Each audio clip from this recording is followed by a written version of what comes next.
Good.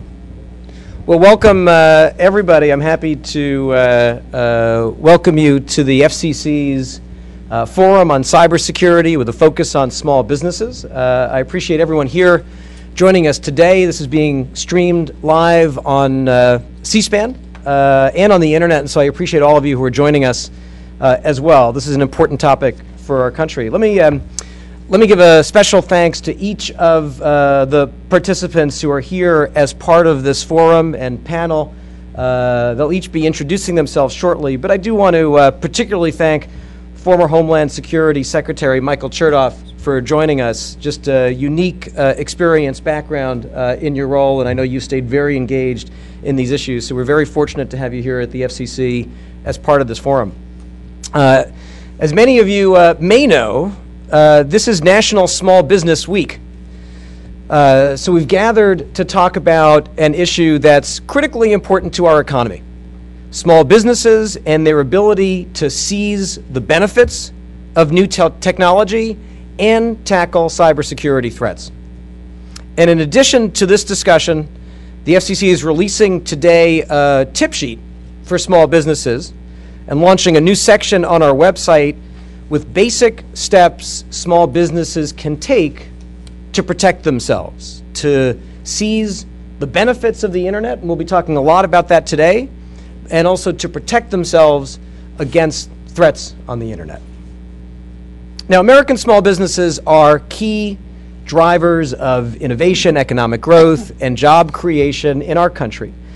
Small businesses employ more than half of all private sector workers, and they've generated about 2/3 of net new jobs over the past 15 years. It's an important statistic. 2/3 of net new jobs over the last 15 years come from small businesses. And so at a time when we have to focus on job creation, making sure that we have a technology platform that's most conducive to small businesses creating jobs can make a big deal in our economy.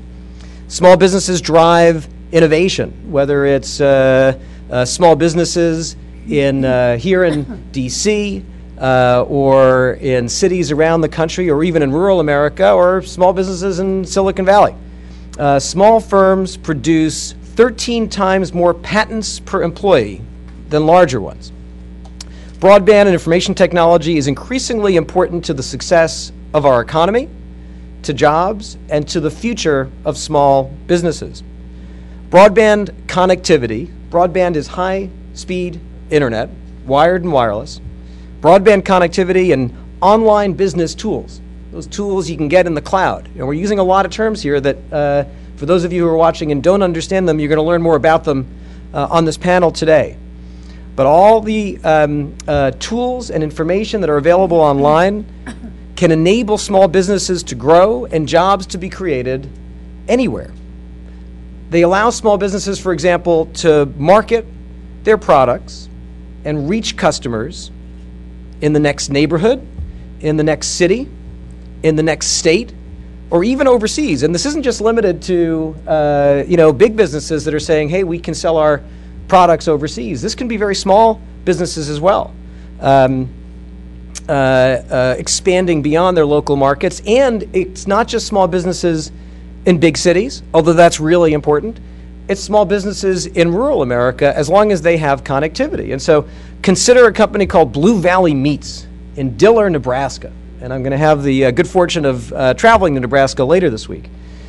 So Blue Valley Meats doubled its employees and boosted its sales 40%, even in the rough economy of the last few years, after setting up a website and starting to sell its beef online.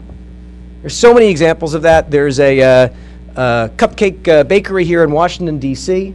that, again, even in this bad economy, has been able to go from 0 stores to over 10 stores now, employing new people with each new store. And when I asked the owner of this shop, how is he succeeding even though the economy is so challenging, and he said the answer is technology. You got to go, he says, to where the customers are. The customers are online, they're on mobile. You got to reach them there, and that's what I'm focusing on.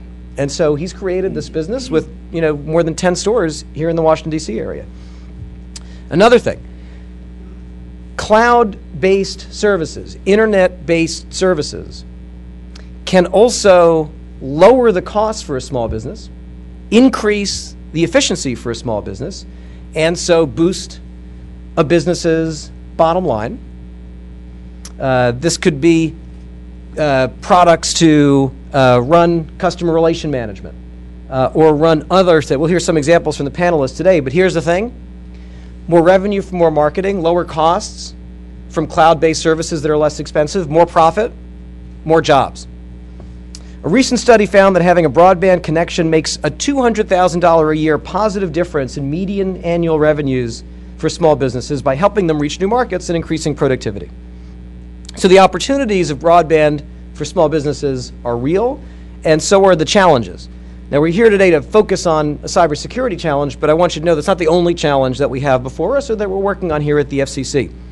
We have a deployment gap when it comes to broadband and small businesses. Not every small businesses can get broadband where they operate. That's why we're modernizing our Universal Service Fund to help ensure that all Americans and all small businesses are connected to the internet. We face a spectrum gap that can hurt small businesses as well. Demand for spectrum. Spectrum is the invisible airwaves on which our mobile devices operate. Demand for spectrum fueled by smartphones and tablets is increasing exponentially, increasing a lot.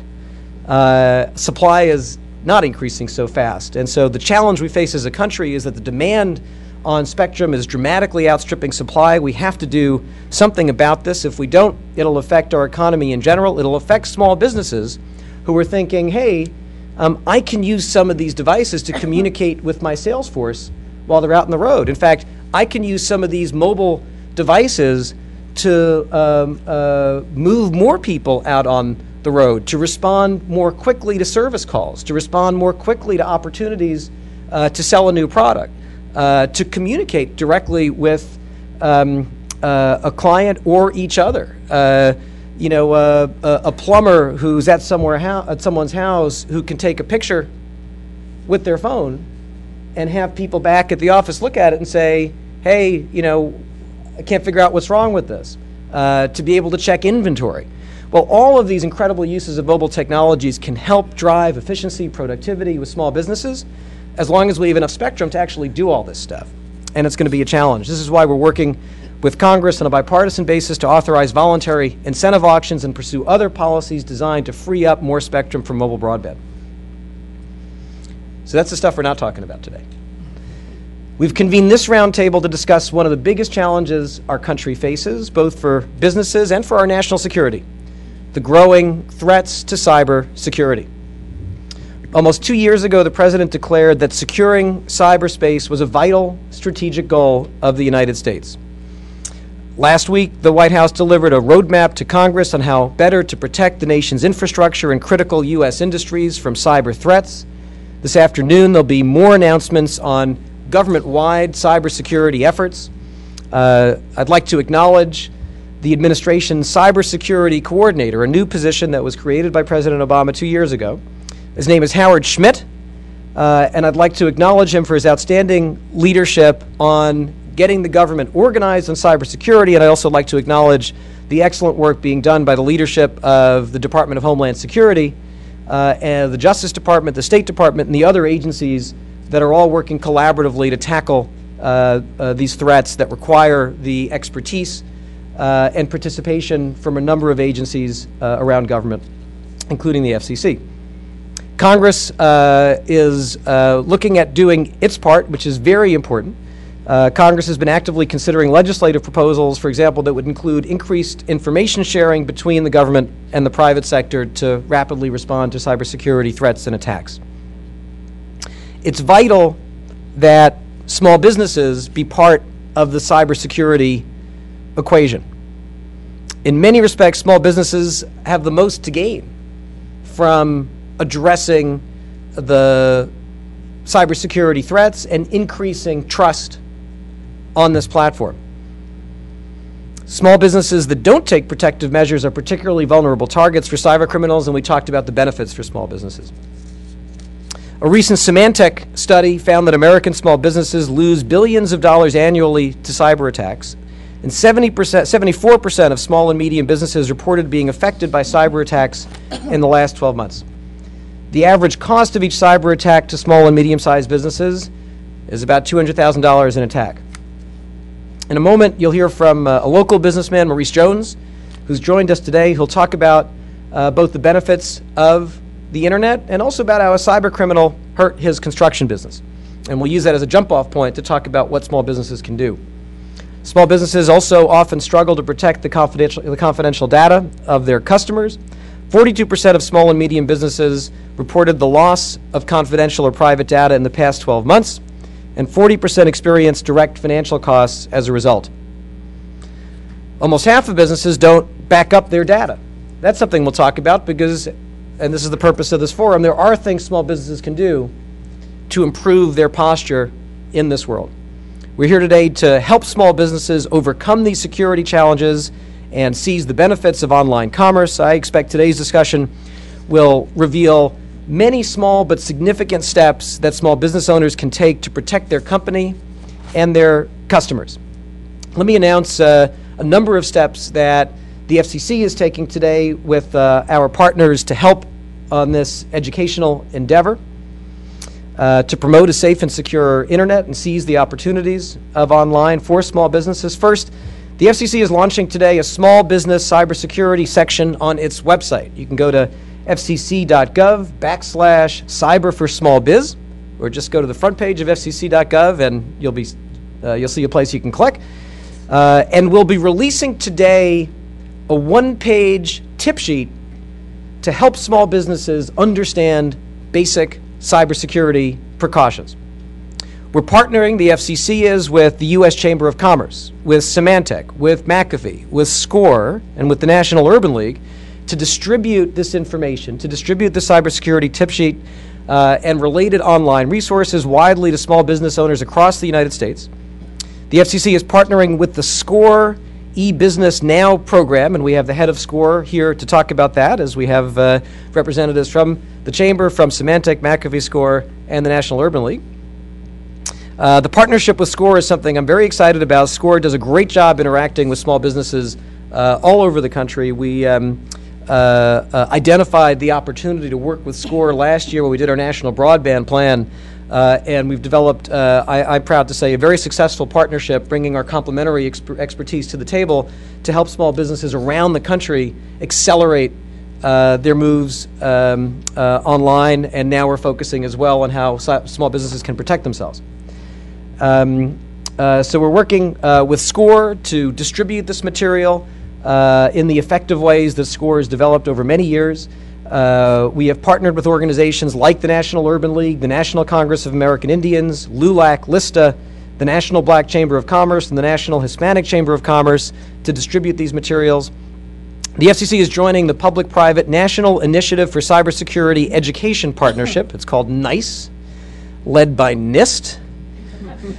We're going to try to make this an acronym-free zone, but I suspect we'll fail. But the NICE partnership, and who could not like that, runs the Stop, Think, Connect campaign. Stop, Think, Connect. It's designed to raise awareness among the American public about the need to strengthen cybersecurity and to generate and communicate new approaches and strategies to help Americans increase their safety and security online. Virtually all of these initiatives are collaborations with the people in this room, and as the FCC's National Broadband Plan emphasized, there's tremendous power in the government and the private sector coming together to help solve some of our nation's toughest problems.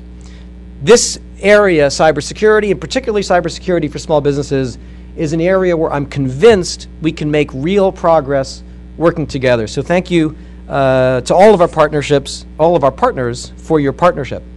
Looking forward to today's discussion, working with all of you to keep the internet safe and harness the power of technology to promote the success of small businesses and our economy. We're going to move to our panel, and I think what I'd like to do first is ask each of our panelists to briefly introduce themselves, And we'll go around the table this way, and then, Mr. Jones, when we get to you, we'll ask you to talk about your experiences, and we'll jump from there into a discussion. So why don't we start here? Dr. Schneck, please. Thank you. Good morning. I'm Phyllis Schneck. I'm the Chief Technology Officer for the public sector, global public sector for McAfee. Yeah, good morning, everyone. I'm Dave Notch. I'm the Chief Information Security Officer for Thomson Reuters. Good morning. I'm Sherry McGuire. I'm the Vice President for Global Government Affairs and Cybersecurity Policy at Symantec Corporation. Good morning. I'm Ann Beauchene. I'm the Vice President for National Security and Emergency Preparedness at the U.S. Chamber of Commerce here in Washington, D.C.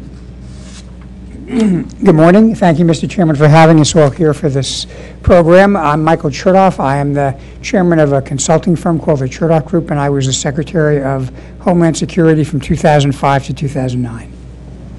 Good morning, Chanel Hardy. I'm the Senior Vice President for Policy Research and Advocacy at the National Urban League and the Executive Director of the Urban League's Policy Institute. Good morning. I'm Al Kinney. I'm the Director of Defense Cybersecurity Capability for Hewlett-Packard Enterprise Services. Good morning. I'm Ken Yancey, and I'm CEO at SCORE. Good morning, and first of all, I'd like to thank the chairman for having me here today to talk about my experience. And name is Maurice Jones. I'm the Chief Executive Officer for Parkinson Construction, which is a local construction company. We employ about anywhere between 150 to 300 employees, depending on how the economy is going. And as the chairman said, we've experienced a situation with cybersecurity. For our company, first of all, I do want to let you guys know that without the broadband technology and things of that nature, we would probably suffer a lot of financial losses because of inefficiencies with being able to do our jobs. You know, with small businesses, very essential to be able to communicate with our various foremen, our various superintendents and things of that nature. And without the benefit of high-speed connections and broadband technology, it just wouldn't happen, and we would lose money in ways that we probably would not be able to quantify, probably would not be here in front of you guys today.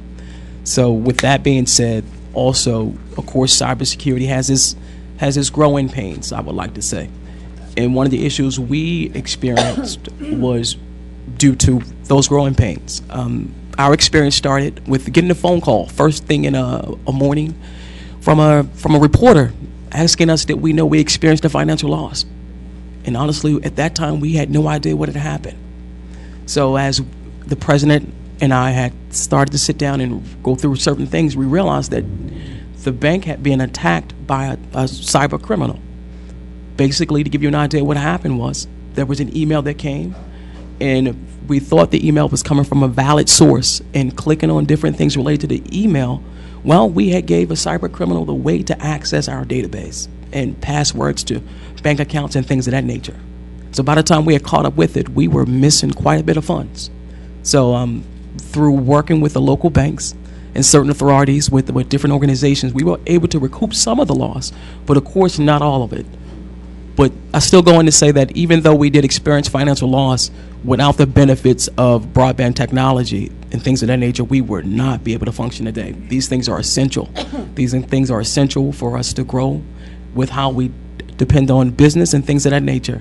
And as we have come on to a better way of doing business, of interacting better with the broadband technology with our current structure inside the company, now we can say today where hopefully we won't be a part of that type of financial loss again. So, well, thank you. I wanted to ask you one question first, and then we'll open it up for broader discussion. Talk a little bit about the ways that you use the internet to help grow your business. Sure. As far as internet to grow our business, of course, we use website to attract new customers, new clients, a way of expressing to people what we do, a way of reaching out to bigger general contractors, because by nature we're a subcontractor. At the same time, we use the technology to constantly send information, you know, without being able to send information online or things of that nature, we would really be behind the business curve. We would not be able to compete with larger businesses. With this technology, we can fill out applications online. We can submit financial data to various stakeholders that need to get this information. And we can log into bank accounts, verify information now real time. Without it, we would really be at a loss.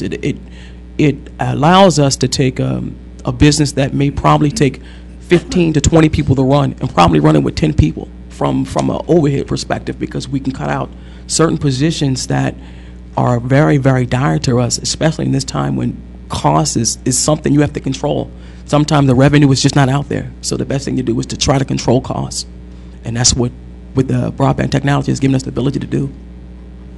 Well, thank you, and I'm going to ask you to keep on engaging in the discussion. We're going to move to a broader discussion. I just want to let our audience know, both here and online, feel free to submit questions. If you're in the room, write them down and someone collect them. If you're online, there should be a place to click and submit questions, and we'll try to get to as many as we can.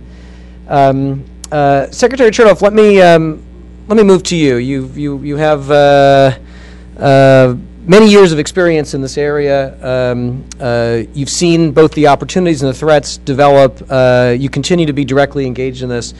Can you give us an overview of the most common threats that small businesses have to worry about? Well, first let me say I think this is a very valuable program that you've launched here, because for a lot of people, particularly in small businesses, even though they read in the newspaper about large-scale intrusions and very dramatic compromises of cybersecurity, they may feel that's something that only very sophisticated companies or institutions have to worry about. And as Mr. Jones illustrated through his own difficulties, this really touches everybody. At the same time, I think it's important to recognize that what we're talking about here is managing cyber risk, not eliminating cyber risk. There will never be a program that will eliminate all possibility of a cyber threat. And the only way to do that would be to get off the network, and that would cause an enormous loss of some of the great potentiality that we have using the internet. So you have to be realistic and balance. And a lot of this has to do with the nature of your business. Different businesses will have different sets of concerns. At one level, there'll be basic concerns about the integrity of finances and customer information that will apply to almost every business. At another end, when you worry, for example, about your intellectual property being stolen, that may be a bigger concern to a high-tech small business than a bakery. I'm sure bakery recipes are important and proprietary, but probably not of great interest to bad actors in other parts of the world. So everybody's going to have a different set of concerns, but I think there'll be a common core of concerns. Very briefly and broadly speaking, the particular technique that Mr. Jones talked about, which is some people call phishing, where you basically induce somebody to open the door to bringing in a device or a tool that will allow them to steal your information. That's a very common approach, and it's one that really relies upon the gullibility and the trust of the person running the network. But you can have a whole spectrum of different kinds of attacks that you deal with in cyber. They can range from actually attacking over the network using very sophisticated tools. At the other end, it can be people stealing passwords because individuals in the workforce write them down on a piece of paper or give them to people unheeding the fact that that creates a risk. And we can talk more about those later. I'd say that there are generally several categories of information, though, and consequences that you have to be concerned about. First, you want to be concerned about how you protect transactions you do that might reveal sensitive financial information about your own business. You want to be concerned about proprietary business data, what your plans are, what your negotiating positions are. If you deal with customer information, personally identifiable information, credit cards or other things, you owe it to your customers as well as to your business to be able to make sure that is not somehow either through negligence or even innocent mistake doesn't get compromised. You have to be concerned about intellectual property. That's a very, very big target for people who steal things over the internet. You have to be concerned about criminal groups that try to extort money from you by threatening to attack your system. And often they do that through what's called a distributed denial of service, where they overwhelm your network with bogus messages, and that, of course, shuts off the network to legitimate customers and also creates a somewhat of a crisis of trust with your customers who may be engaging you over the internet. And finally, you have to worry about those who may maliciously attack you. We've had a series of experiences recently where a group, so-called, that is referred to as anonymous, will attack institutions because they don't like what somebody is saying or a particular client or customer of the institution. And that can be very, very damaging. So all of these are things to be concerned about. The good news, I think, about this forum is that it's about not only education, but about empowering small businesses to know that there are steps that they can take in order to protect themselves against most of these kinds of problems. Very helpful. I want to turn to HP, because you're in a very interesting position when it comes to this, because HP offers a whole array of products to help small businesses seize the benefits of the internet, and then you also, particularly in your job, have a real view and insight into the security side.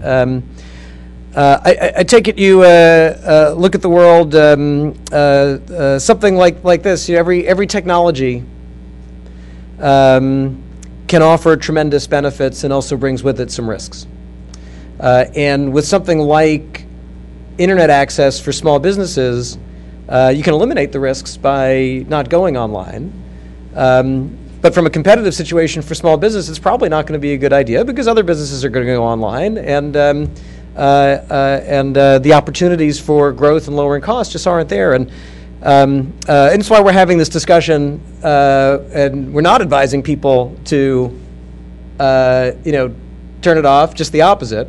But we also want to help small businesses protect themselves. I wanted to ask you from HP's perspective to talk both about, as concretely as you can, remembering that a lot of small businesses are online, but a lot aren't. What are some of the practical products and benefits that you see on the market that can help small businesses expand their markets and lower their costs? And then shift to the security side and talk about what you see at HP and beyond on the concrete things that small businesses can do to protect themselves. Absolutely. Thank you, Mr. Chairman. Yes, it's true that the small businesses are today cyber dependent. They cannot operate effectively, cannot grow effectively without having cyberspace at their disposal. And yet cyberspace is continually threatened by not only individuals who are out to extort money or ideas from your company, but also multinational and crime syndicates that are there as well. Each of these threats are apparent to not only small businesses, but governments and large businesses as well. But the resources available to deal with them are certainly different at each level. So for small businesses, I think it's important that they immediately work toward establishing security relationships, as well as they would establish relationships with other kinds of suppliers, relationships with folks that will bring you the pieces that you need to build the products that you make, folks that support the logistics of your company.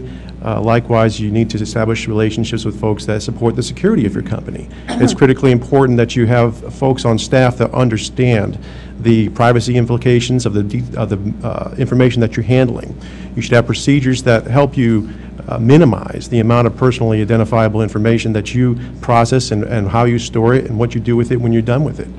That will protect you from losing that information and also protect you in the long term from having to be accountable for losing that information. It's very important to make sure that the survival of your business is something that will happen after cyber attack. As Secretary Chertoff mentioned, cyber attacks are going to happen along the way. The question is, how well prepared are you, and how much have you invested in knowing that this critical portion of your business is well protected? So in that, there are several products available at many different levels that can help. A lot of these products are available from small business value-added resellers, and they come packaged with the equipment that you may buy. So it's important that you invest personally in understanding what you've bought in information technology, because you may not have to make secondary investments. A lot of this is available freely to you because you're dealing with sophisticated vendors.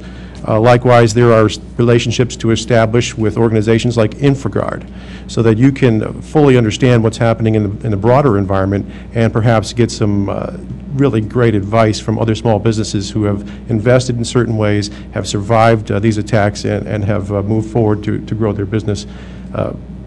Now, the The other thing that you have to look at is how am I going to survive in the face of threats.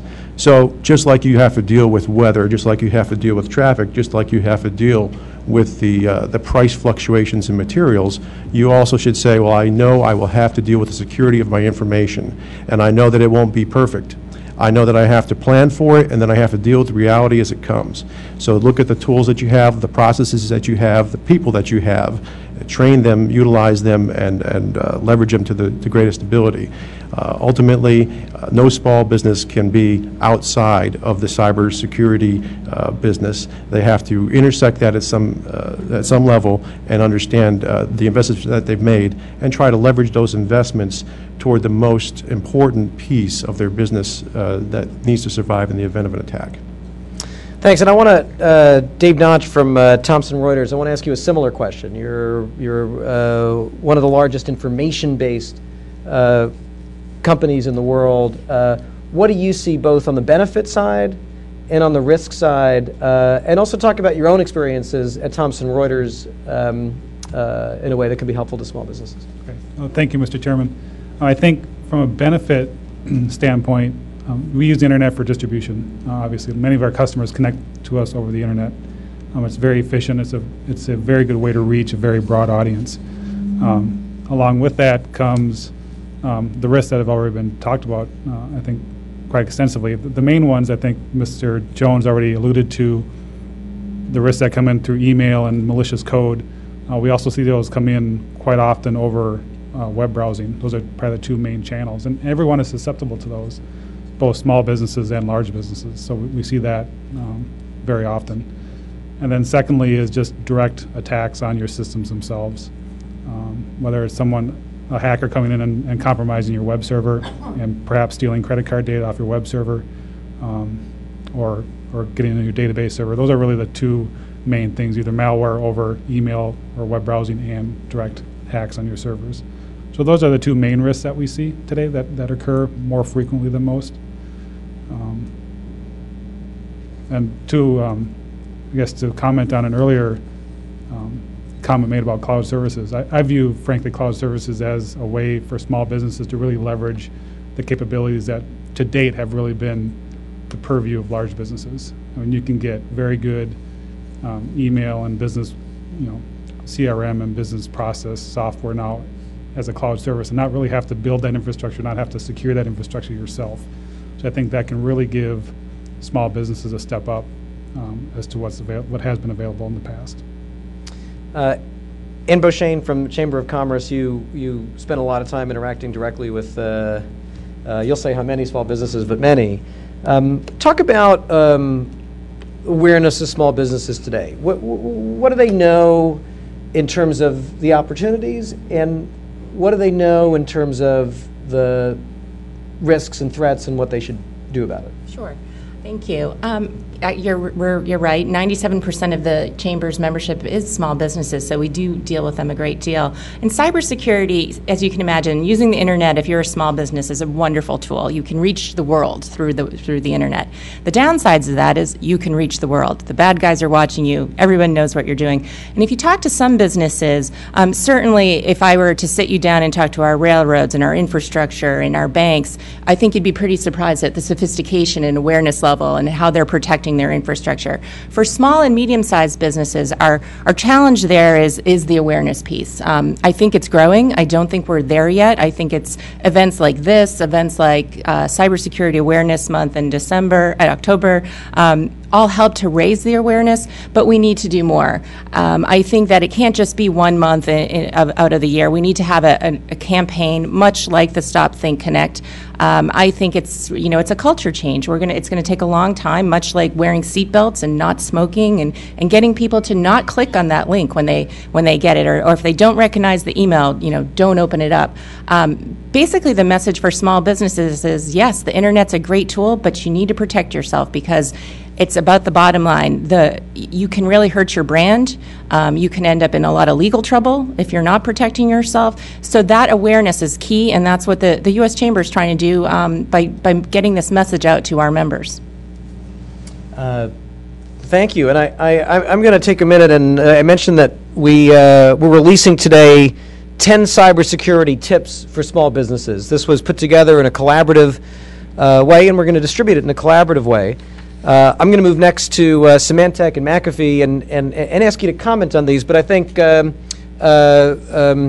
me just kind of review the headlines quickly for people who are listening and for people here, and then I'll ask our representatives from Symantec and McAfee to comment on some of them and help make these concrete for small businesses so that they can walk away with some ideas on what to do. So, 1, train employees in security principles.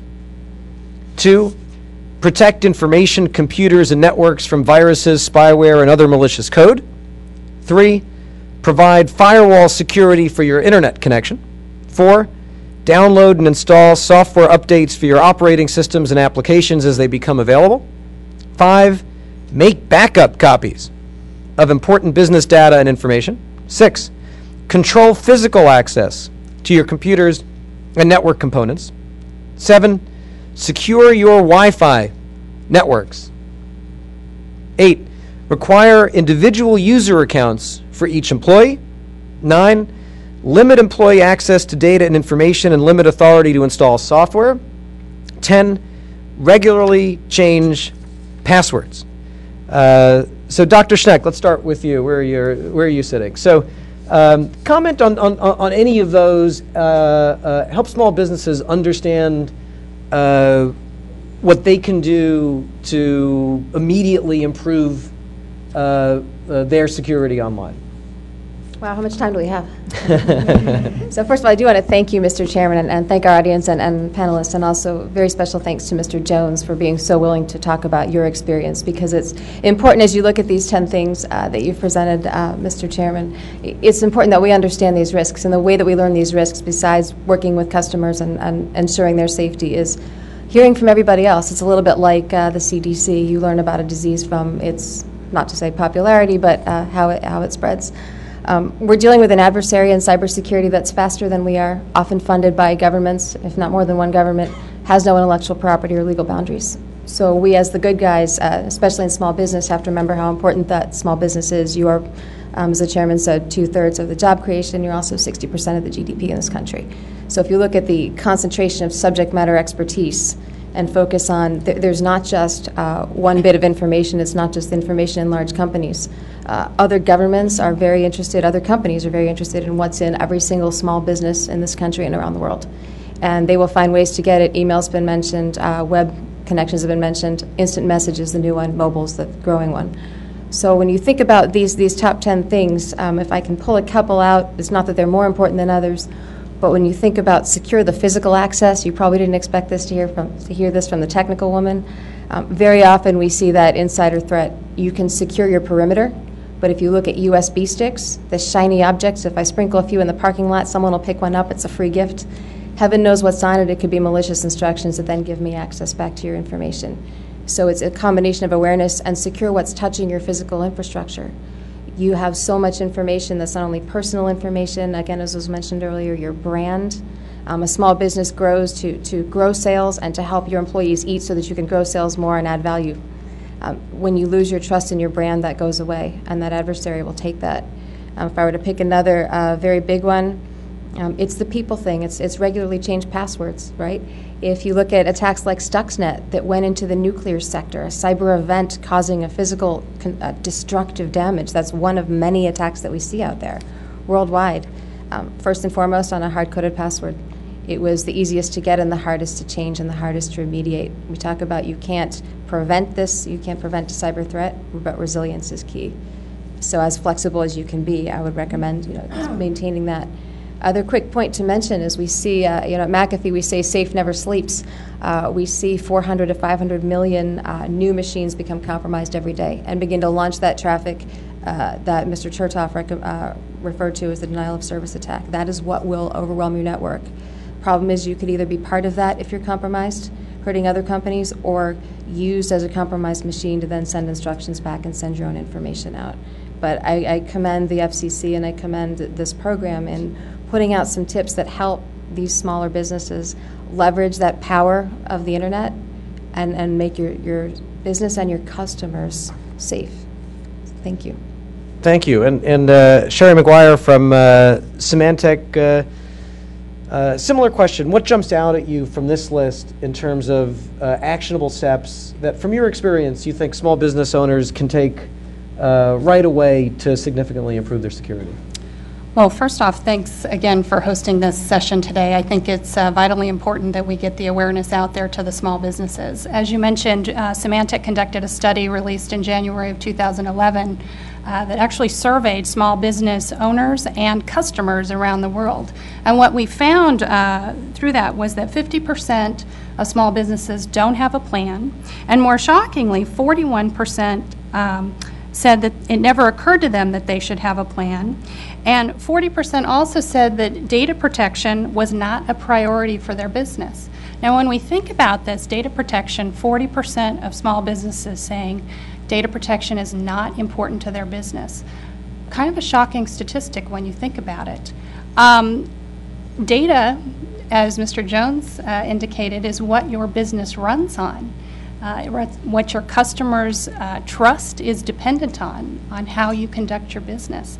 So from a standpoint of the 10 cybersecurity strategies for small business that the FCC is releasing today, we think this is a great list. In fact, we're delighted to announce that we'll be posting this on our small and medium business website that's dedicated to those particular segment of the community so that we can try to get that awareness out to them. I'd also like to mention that in that survey that we conducted where we questioned customers of small business owners, we found that not being prepared can actually have significant impacts. 44% of small business customers have actually had a small business vendor temporarily shut down due to a disaster. And that cost those customers on average more than $10,000 a day until that small business could come back up and run again. And here's the kicker.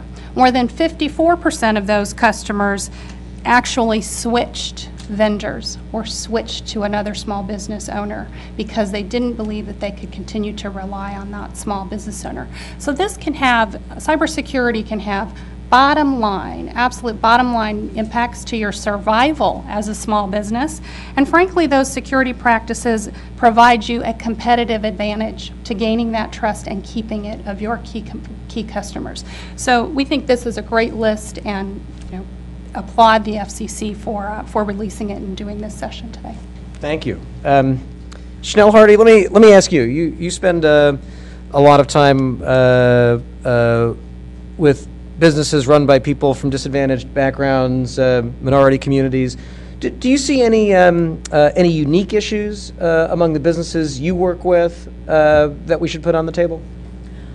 I don't think I would say unique, but I would say that if you look at the most recent study that is currently out from the Pew on African Americans and use of the internet, and it looked at other communities of color as well, there is definitely indication that there's greater distrust within the community about online privacy. So it's a bit of a yes and no question. Yes, there's heightened suspicion about the use of the internet, and perhaps that slows down some of the ways in which minority-owned small businesses begin the process. But I think that, as others have discussed, it's very clear that it's critical to take that risk. And so I think one of the reasons the National Urban League is excited about working to spread the information about cybersecurity for small businesses is that we know that it's critical to the growth of minority businesses. And actually, as I was speaking with the Secretary just a moment ago, we were talking about the importance of having some natural suspicion and actually growing a little bit of that for small business owners so that there is the ability to spot some of the types of things that cause problems for small businesses. So I think that there's a little bit of an additional sense of skepticism, but overall a recognition of the opportunities. Terrific. And Ken Yancey, Ken, I'm going to ask you actually to start by describing SCORE a little bit. I'll confess to you that before I took this job, I didn't know about SCORE, and what I've learned since has really impressed me, and we were very excited to partner with SCORE, and it's such a terrific vehicle to communicate with small business owners around the country. So let me ask you first to describe SCORE and what you do, and then talk about small businesses and technology, what you're hearing from small businesses around America on about the internet, good and bad, and your thoughts on what they should be doing. Sure. Thank you, Mr. Chairman. Thank you for having me and for having this panel, and thank you for your partnership. For those that don't know, and unfortunately there are too many that don't, SCORE is a volunteer organization, mostly retired businessmen and women who volunteer their time to mentor, train, and coach small business owners and people that would like to start. We've been a resource partner with the Small Business Administration since 1964 and currently reaching about 400,000 different businesses and individuals on any topic that relates to starting, growing, managing, buying, selling a business. So our volunteers are well trained and very knowledgeable and anxious to be of value to these would-be entrepreneurs and new entrepreneurs, existing entrepreneurs. Very fortunate to have partnered with the FCC and the SBA recently in a new eBusiness Now initiative where we're working to train these small business owners on the values of broadband-enabled technology. How can they become more efficient, more effective? How can they grow their sales? How can they manage internally more effectively by using these tools? So a natural extension of that would be to talk about security. When we started the eBusiness Now initiative, we did do some focus groups, and most of those that did not have a web presence or a web presence that included the opportunity to do e-commerce, they didn't because they were concerned about security. And there are so many tools and so many opportunities to mitigate and manage that risk, as Secretary Chertoff said. It's really something that all business owners should be aware of. Small business owners are busy. They're wearing multiple hats, and they often don't take the time, as the stats pointed out a little bit earlier, to think through some of the issues that relate to a web strategy, an internet strategy, and a cybersecurity strategy. I think in the list that you're putting out, and congratulations on doing that, number one is critical. You need to have a plan, and you need to communicate that plan. And that's not hard to do, and I would even go as far as to suggest that this should be part of your ongoing business plan as a small business owner. You should be reviewing that a couple of times a year. Maybe when you set your clock forward and back, that's a really good time to not only change your batteries in your smoke detector, but also review your business plan. And when you do, review that cybersecurity. Tell people about what they need to know about opening emails, about picking up thumb drives, about sharing passwords or leaving their computer on. Talk to them about securing data and data backup. In a natural disaster or a man-made disaster, businesses that lose their data, 90% of them never go back into business. And we saw that with Katrina, and I'm sure that with some of the tragedies that we're experiencing today, we're going to see that going forward. So they're very simple things, and we'll work at SCORE to inform and educate our volunteers through the web and through other communication vehicles to break these down into really simple steps that business owners that can take and actually make a difference. And again, the start is with reviewing these 10 tips and starting at the start, which is the plan. Let's talk about that, the plan. 50% of small businesses don't have a plan. Secretary Chertoff, let me ask you about that. How concerned are you about that, and how does it fit into kind of a broader perspective of what we need to do as a country on cybersecurity?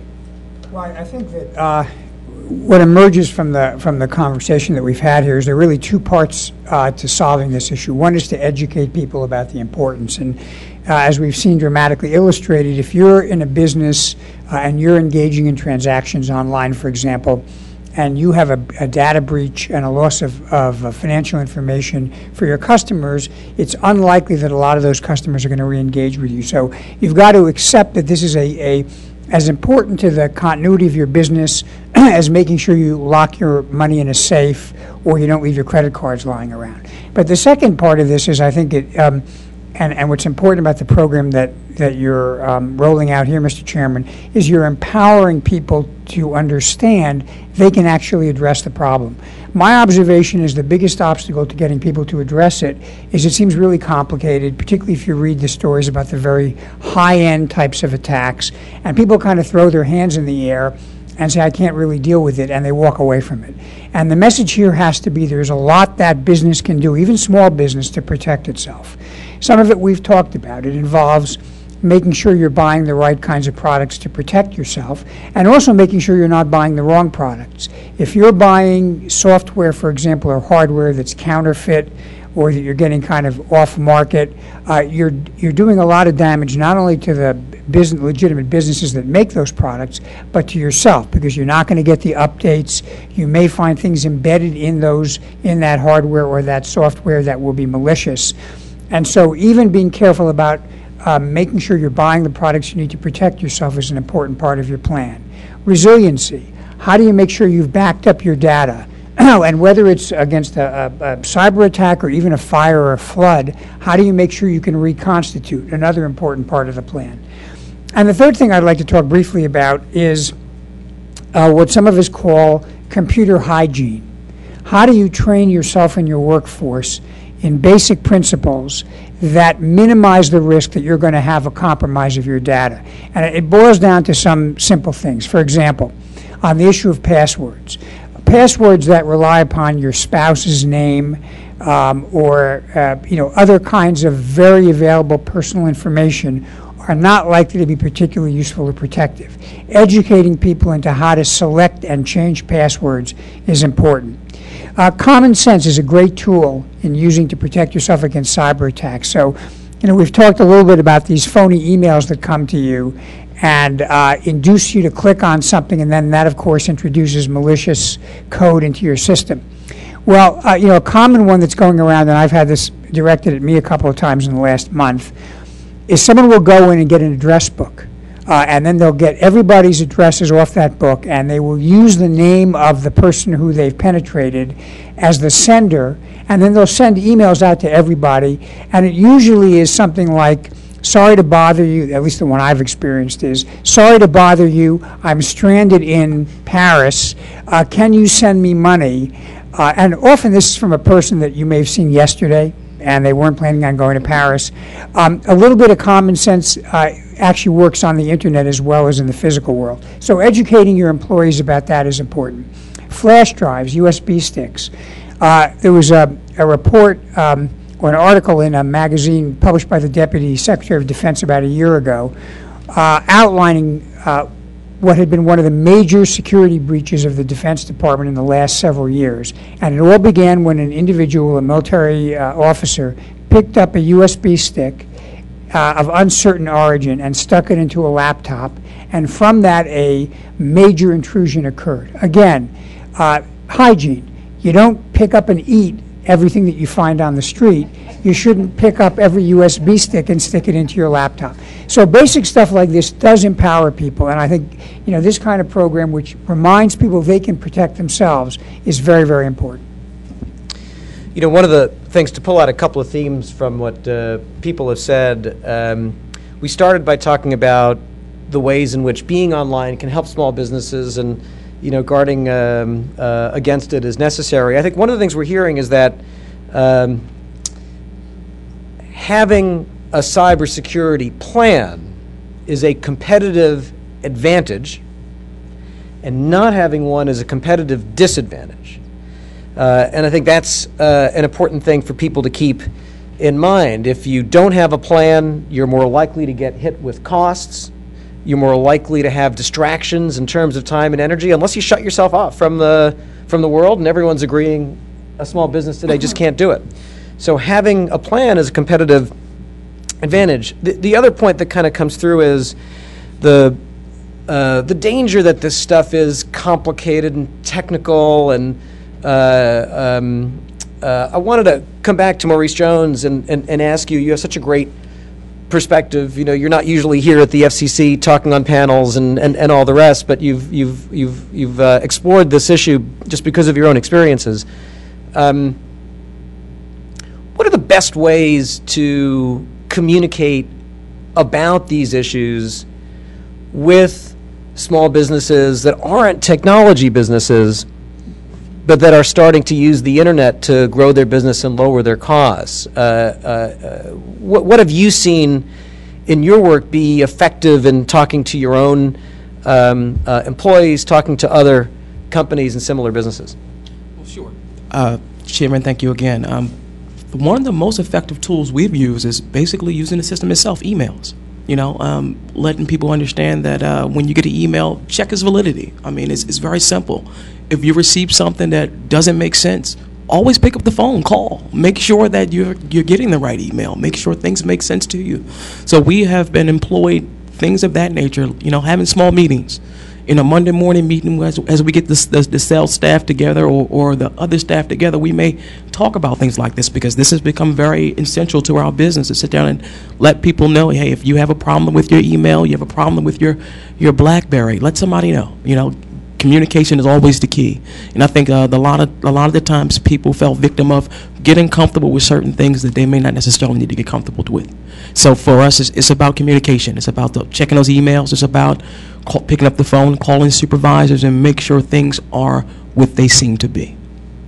Thanks. Ann Beauchamp, similar question. Again, you talk to a lot of small businesses, especially ones that are offline businesses starting to embrace online opportunities. Is this all too complicated? How can we make sure that what we're doing is actionable for small businesses? What are your reflections on that?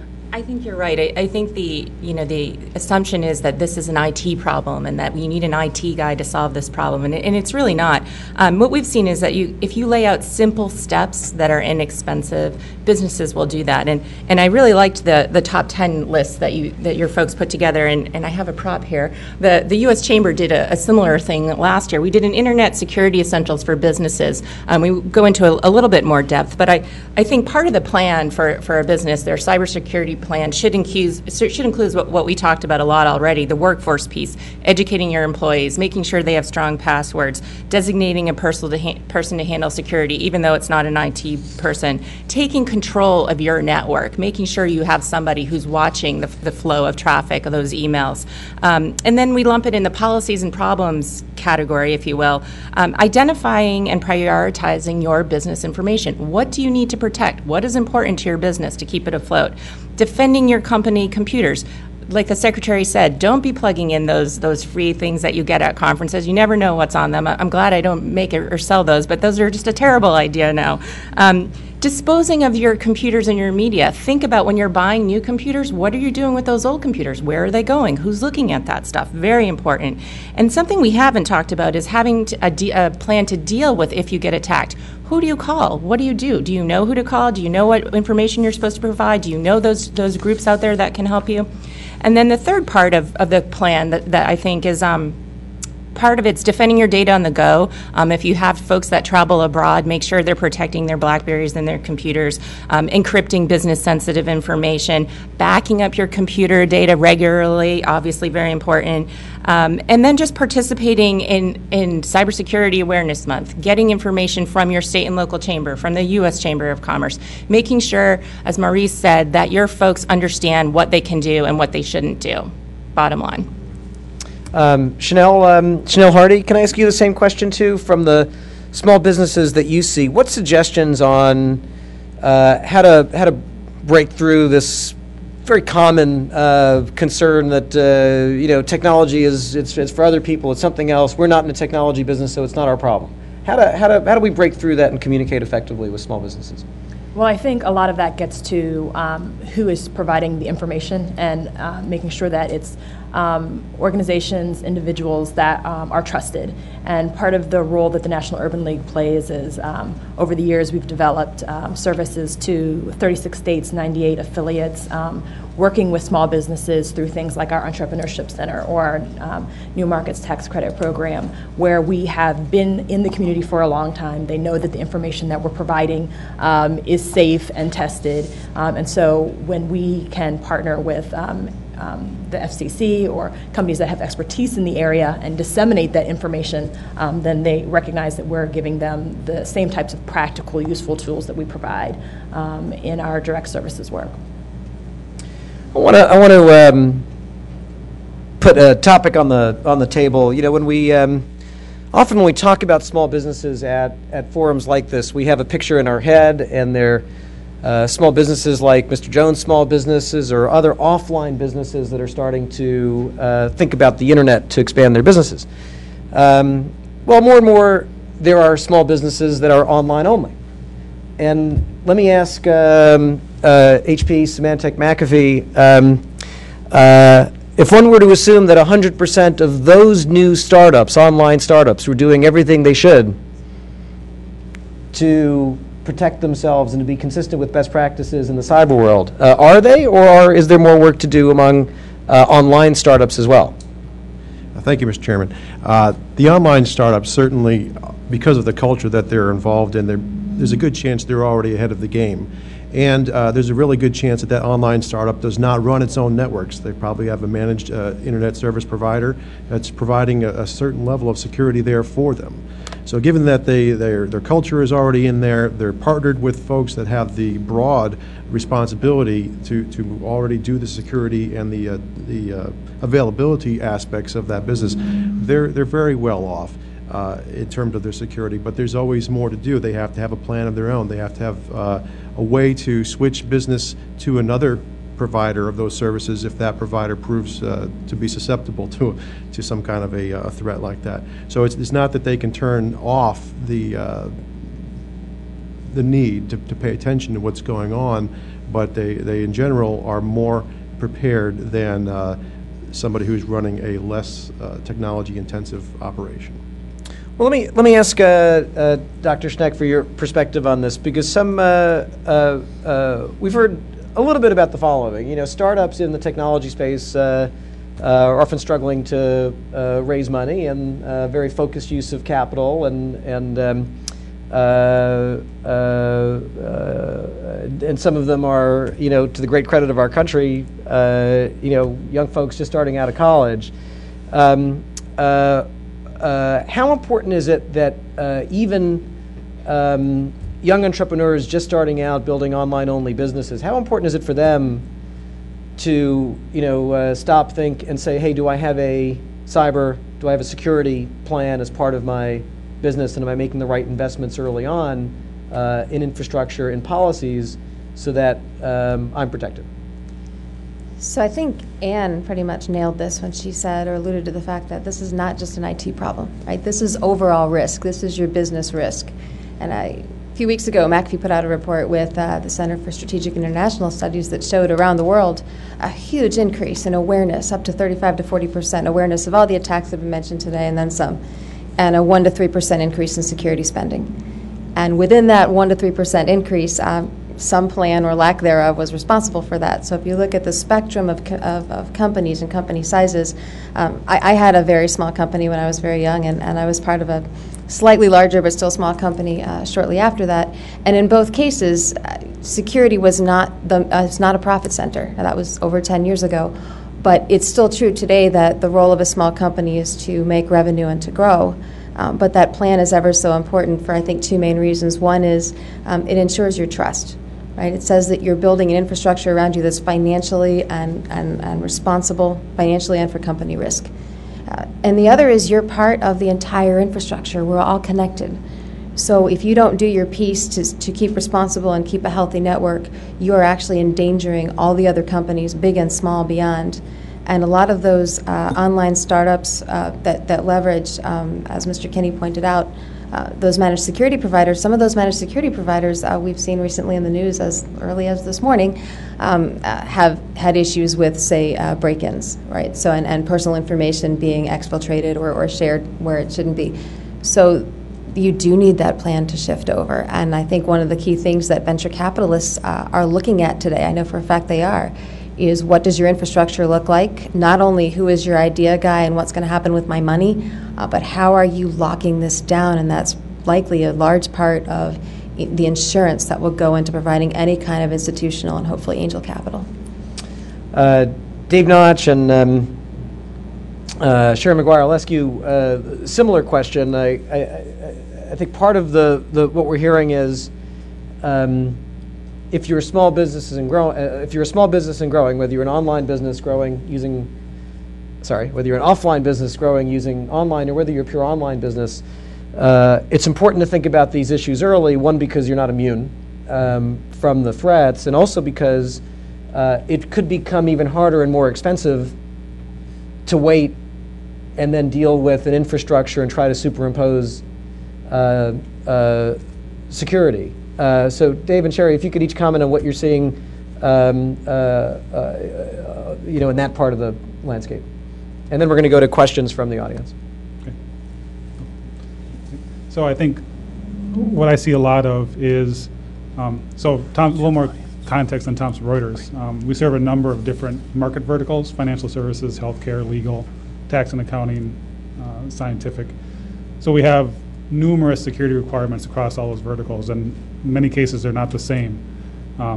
So an awareness in the business that here's the requirements that you really have, both from your customers and from your regulators, and this is how you build it into your business and into your products and services going forward, I think is the most effective way. And again, we see the numbers a number of different ways, whether it's security or developing new products or services.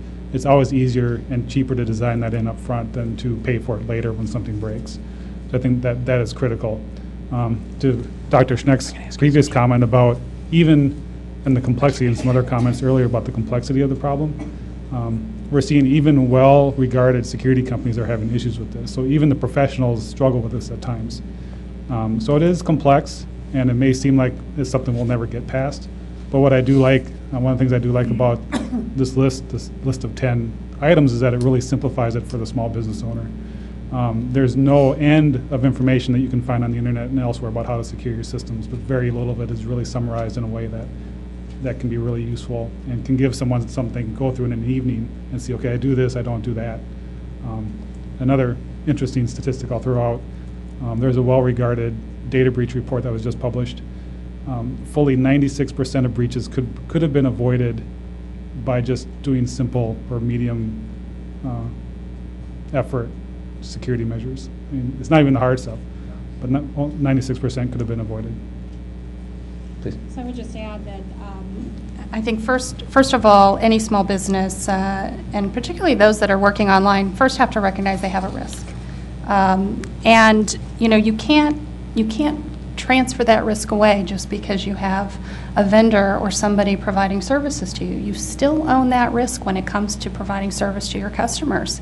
And a break in that trust can have detrimental impacts to your bottom line and the survival of your business. So, from that standpoint, you really need to know what questions to ask as a small business owner of your vendors. What kinds of security protections do they have built into their cloud services, for example, to their managed security services? How do they handle things like data breach and so forth that you may be paying them to provide service to you for? Those are the kinds of questions that a small business owner should ask. Can I ask you an answer question that I bet you some small businesses are asking right now? What exactly is the cloud? The cloud. The cloud essentially is storage in the cloud. I mean, it is a remote way to access your data, to back up your data, secure your data, to use various applications such as word processing, accounting, those kinds of tools that you can access, pay a service provider for, access them pretty much from anywhere.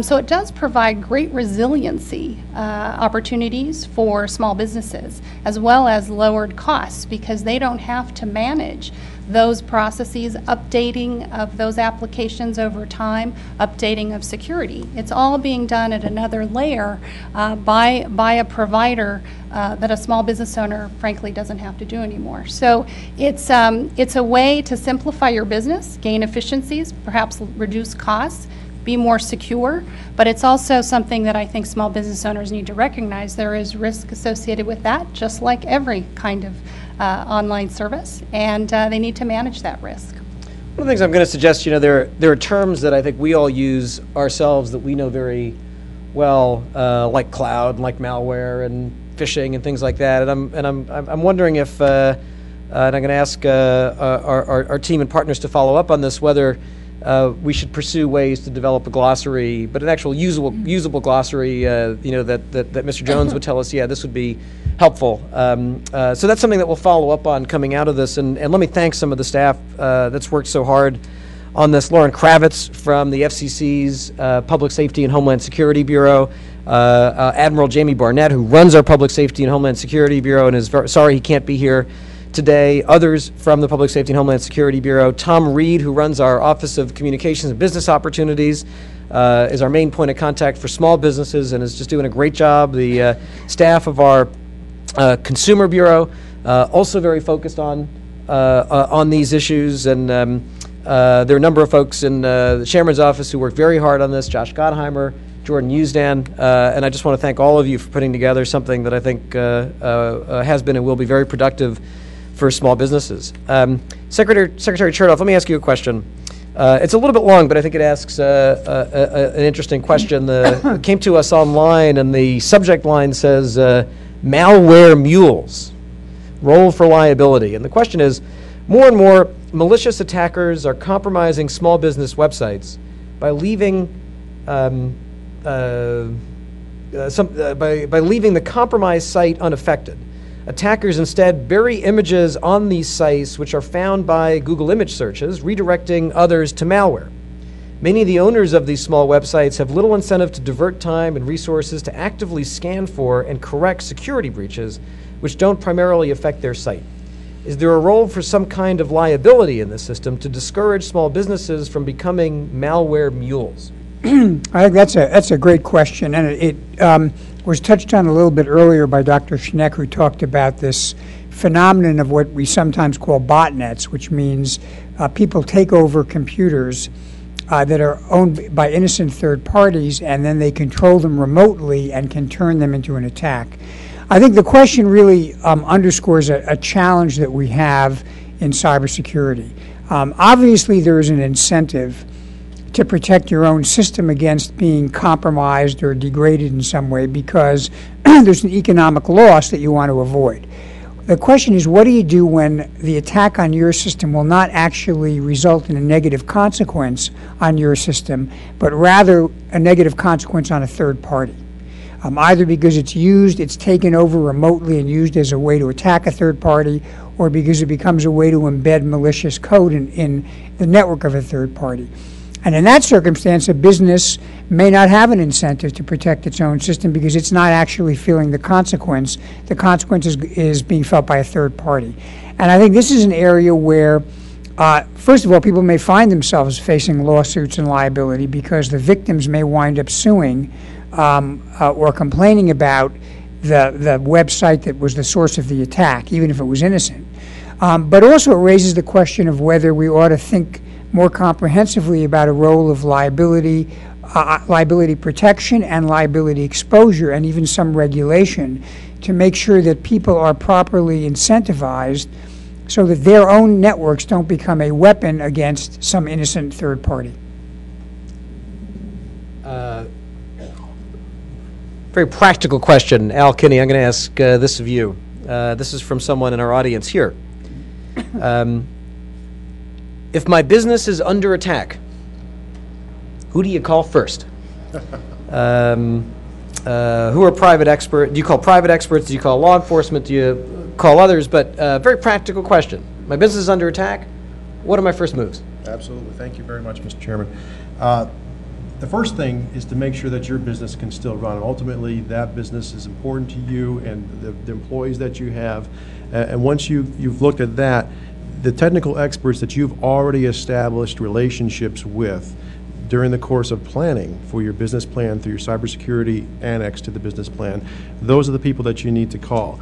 In concert with that, certainly law enforcement needs to be brought in to this problem. Now, these series of calls certainly can happen in very quick succession to one another. There are some immediate things that you should do with that information to make sure that you've preserved it for law enforcement, but also provided that continuity for yourself. So you should switch over to your backup systems. If you have another place that you've already made an agreement with to help you with your business when this sort of thing happens, you need to switch over there quickly. You need to perhaps unplug the internet from that system. It's not necessarily the right thing to do to shut down the system because you may lose some critical forensic information, but unplugging it from the internet itself can provide some protection for you so that you don't continue to bleed information over the internet. And then ultimately you need to find a way to enact your plan of communication. You need to communicate with your customers to let them know that something is going on here, and you have a responsibility to protect their information and describe for them the types of risk that they may be incurring due to this problem. So it's an integrity issue that every business wants to make sure that their brand is top-notch on a good day and a bad day, and the way to do that is to be honest up front. Excellent. Dr. Schneck, let me ask you this, and but others, anyone can volunteer, but it's a good question. For companies that use smartphones for their employees, are there any special precautions to take for this mobile technology? Question from the room. Wow, so thank you, Mr. Chairman. I was at a conference at Georgetown about a month ago where General Hayden commented that even an F-22 is an IP address these days. So smartphones are an extension of every other piece of technology that we've used. They have an address, they can communicate. They do add some additional information as to the where are you right now. So precautions with those specifically go to consumerization. People come into the office or the military base with consumer product du jour. That's great, another shiny object that everybody would love to use, and it's great. It plays Angry Birds. But the issue is, how do you secure that thing to work in the office environment? And then when you leave, have it again be your personal device, or do you want to walk around with a belt with 6 phones? So what we're facing right now is a huge increase, 20 to 30% and more, in sort of malware directed toward mobile in this country. And then start looking at how we can not only lock those phones down, but make them adaptable. Make it so that the consumer, the small business consumer, the military, all of those can work with these smartphones and still be secure as they roam the planet, because this is, again, everything with an IP address, you're connected. You're connected to, as it was said before, the rest of the world, and they're connected to you. I'd also add, if I might, on the plan to respond to a breach or an event, the FBI and Secret Service have done an amazing job of outreach to the private sector. So if you, as part of your plan, I would very much recommend building a relationship with law enforcement, whether it's FBI or DHS, Secret Service. They're all phenomenal. It's about building that relationship and having that law enforcement in that list of cell phone numbers and first name basis on who to call, so that you can help drive an investigation. You know when you can unplug stuff, and you know that, to Mr. Kinney's point, you know how to preserve that information forensically. Thank you. Please, go ahead. If I could just add to that on the issue of smartphones and mobile connectivity, we all know that we're seeing an explosion of use of mobile devices. With that, obviously, goes similar security risks that we see with traditional laptop, desktop usage. So first very simple thing is to make sure you have antivirus or security software installed on your smartphone. I mean, it's a very simple thing that you can do to take some early precautions to protect yourself. Second of all is to use the same kinds of common sense precautions that you use when you use your laptop or your desktop at home or at work. You know, don't click on those emails that you don't know where they came from for sure. Don't go to those websites that maybe aren't totally trusted. So use those same kinds of common sense principles when you're using your smartphone that you are as using your normal computer system.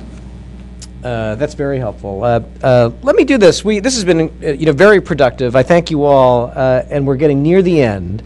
What I'd like to do is ask each of the panelists to provide one piece of takeaway advice to small business owners who are watching this panel or will come to it later. We have our tip sheets, and they'll be able to have access to that. And I'm looking at you, Mr. Jones, because I'm going to start with you. We'll go around the table, and then actually we're gonna skip you, Secretary Chertoff, and come back to you, because I'm going to ask you to kind of put this in a broader cybersecurity context for us before we close. But the question is, talking directly to a small business owner, one piece of actionable advice, something they can do today to help protect themselves and seize the benefits of online opportunities. Mr. Jones? Sure. One of the easiest things and the best things I can tell you is to educate yourselves. Education is out there with the great use of the internet. Gives you things like a Google search, and you can find out tons of information within about 5 or 10 minutes that can make your day a lot easier and a lot more comfortable, understanding what you're dealing with, understanding what type of simple things you can do to protect yourself. Because believe it or not, that list of top 10 may take you no more than a half a day to really look at and organize it in an effective way that can really help your business once you understand what it is that your business is susceptible to. Sorry about that. Excellent. Mr. Yancey. I think very similarly, and you said it, Mr. Chairman, this is a competitive advantage and a competitive disadvantage. The list of 10 is only good if you execute around it. I would suggest that anybody take that list of 10 or other resources they can find and do something that creates value in their business, value for their customers, efficiency, whatever it is. But unless they act and act quickly, it is going to be a disadvantage, and in this environment, nobody needs that. Excellent. Mr. Kinney. I would say the first step in cybersecurity for small business is all about relationships, relationships, relationships. You want to be able to impress upon your employees their responsibility and give them the ability to perform a task that they need to do. You need to work with law enforcement, work with other industry groups to understand what's going on in the environment and what the tip of the day is for how they're protecting their networks. And you need to be involved with industry at large and understand the services that are available to you in a managed construct so that you can invest with capital funds or operating funds as needed to further secure your enterprise. So it's all about relationships and knowing where to go and when to go there. Terrific. And Ms. Hardy, one actionable piece of advice for small businesses. I think I would say to your question earlier, don't let it be a deterrent to your making maximum use of the opportunities presented by the internet, and make sure that you use the education and resources that we're discussing today to allow you to continue to grow and expand as quickly as possible. We've seen a tremendous growth, particularly in minority-owned businesses in the past few years, and many single employee businesses. It's a real answer to a lot of the challenges we're facing in employment due to the recession. And so knowing how to empower yourselves to not allow concerns about cybersecurity to slow you down and limit your business is critical. Thank you. Ms. Beauchene. I would say that they should implement the top 10 FCC recommendations and as well as the Chamber's Internet Security Guideline. Those are simple steps and they're inexpensive, and it's far less inexpensive to invest in Internet security now than to lose trusted business partners and customers later. Thank you. Ms. McGuire. First, recognize you have a risk. And second, don't act before it's too late. Ensure that your information is protected completely. Get your employees involved, get them trained, test your plans frequently, review and update those plans on a regular basis, and lastly, don't be afraid to change with the evolving technology and security landscape. That will keep you safe in the long run. Thank you. Okay. Mr. Notch. Well, all good suggestions. I would say, in closing, know what's valuable to your business. Know what, if you lost it, whether it's information or intellectual property or whatever it is, and you can no longer function as a business, know where that's at. And oftentimes that gets lost in the day-to-day operations. We're so busy making sure that we're increasing revenue and operating the business that we sometimes forget the bigger picture. If I lost this, boy, I would be out of business. And until you really sit down and realize that, this can go a long way to protecting that. Thank you. Dr. Schneck. So for a small business, one of the best ways to get a lot of value out of protecting your advantageous broadband communication is to take a leadership position in your sector. So whatever kind of business you're in, and to the point about relationships and all the others, have that business be a leader in implementing security. You can find groups and get security at good bulk rates, discount rates, and you also will get the information and the relationships that will not only protect you, but your customer and your brand. Thank you. And Secretary Chertoff, please offer some actionable advice, but also if you could put this into context for us against the backdrop of broader cybersecurity issues that the country faces, along with the broadband opportunities that we need to seize. What are your thoughts? Well, two little actionable tips. One is be mindful about free Wi-Fi. There are people who have the ability to intercept and collect data off free Wi-Fi. A general rule of thumb I've observed is there's very little in life that's actually free. Except for from your family members. So be mindful about that. Second, when you do have devices with your employees, there are capabilities now that enable you to disable them remotely if they get lost. Have a plan for what do you do with lost devices.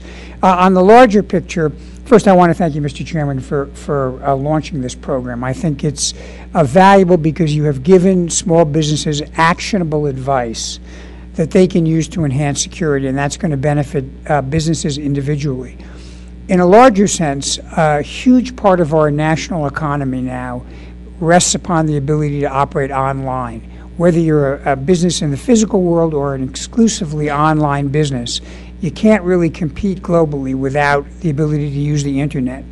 But that means it's got to be trusted. It means that we have to safeguard our intellectual property. People who worry about our economic and national security are aware that enormous amounts of very valuable intellectual property is being stolen all the time by people either who are acting as criminals or even seeking to help overseas competitors.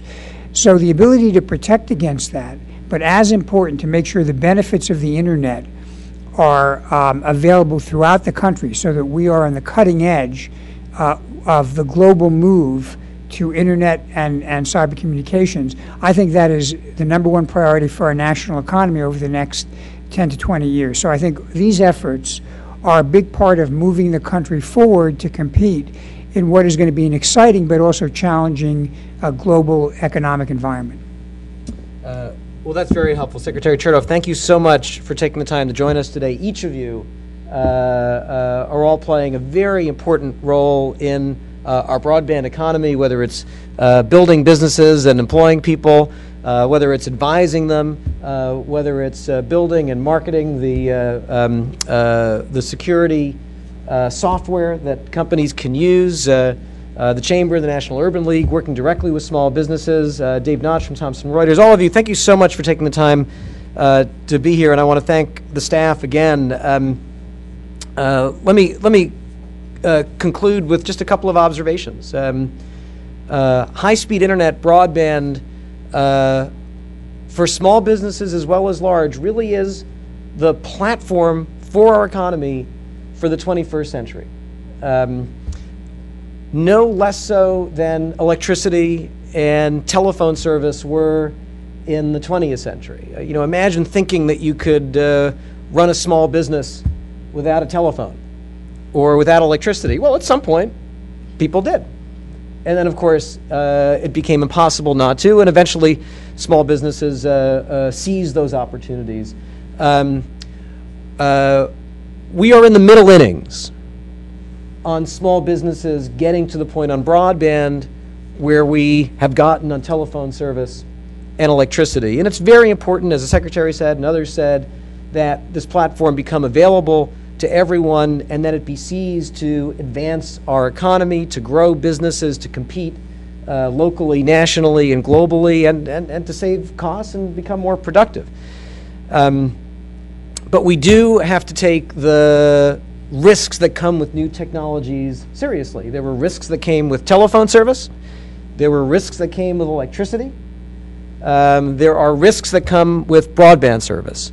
And what we've tried to do today with this group and all the work that's gone in behind it is to help busy small businesses manage these risks so that they can seize the opportunities of this new technology for their businesses and their economies. And I thought the data point that stands out for me today is the one that 50% of small businesses don't have security plans. 50%. Each of the businesses that doesn't have a security plan is at a competitive disadvantage and is at needless risk. Can't address every risk, but there are a lot of risks that small businesses can address. And I think everyone on this panel agrees that the choice, it's not an on-off switch. We've got to do everything we can to improve our security profile, to minimize risks. We can't eliminate them, but we can minimize them. So my closing actionable thought is to small businesses is have a plan. What we've done is we've given you the draft of a plan with this one-page cybersecurity tips for small businesses. Take a look at it. Look at the resources that are available at fcc.gov. You'll see the Chamber's material there. You'll see National Urban League's material there. You'll see other materials there. You'll see similar information on the Small Business Administration website, at SCORE, at other places. We're trying to do the opposite of confusing people with a lot of inconsistent information. We're working very hard as partners to focus small businesses on a small set of actionable things. Give us your feedback on that, because that's what we want to do, and we know we can improve it every day. And again, thank you to all of us for joining here, for joining at home or at your business. And I look forward to part 2 of what I thought was a very successful forum today. So thank you.